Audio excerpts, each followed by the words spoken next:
Koguo lesson ino ni ya mundu utari wanyita guitar and we twita beginner. So the first thing wanyita guitar wambe umenye wa ici cietagwo atia.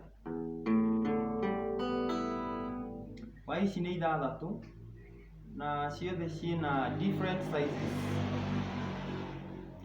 Tukwambiriria wa ino iguru biu.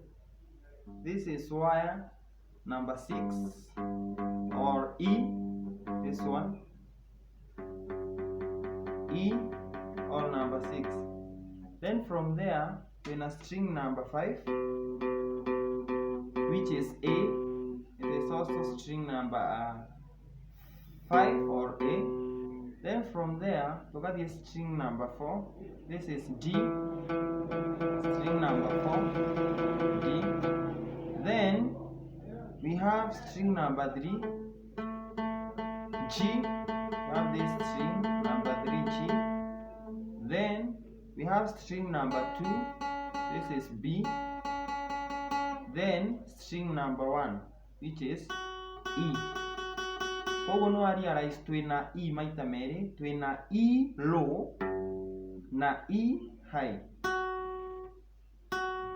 E low na E high.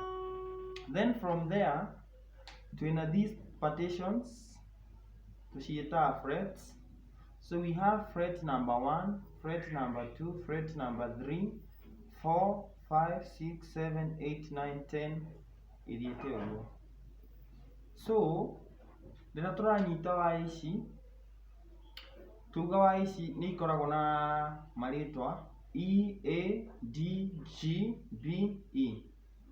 Koguo, wa ĩno twamĩnyitĩra this position ĩgũtuĩka F. Because it is E and we don't have E sharp, koguo ĩgũtuĩka F.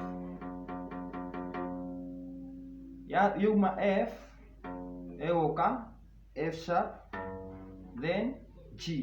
Na nikio G tutunyitaga from fret number 3. Then from there we have this string number 5, which is A. So this will be A sharp. On the first fret it will be A sharp. Then B on the second fret. We don't have B sharp. Ugo tuguthie C. Na nikio tunyitagira C to on fret number 3 here. Then we have string number D or string number 4. A D, D sharp, F. So string number D, ukiminyitira fret number 3, it will be F. Na nikio F wito tunyitaga base ya F that way from fret number 3. So go kirathi kiu ni gia guteithia and remember to subscribe.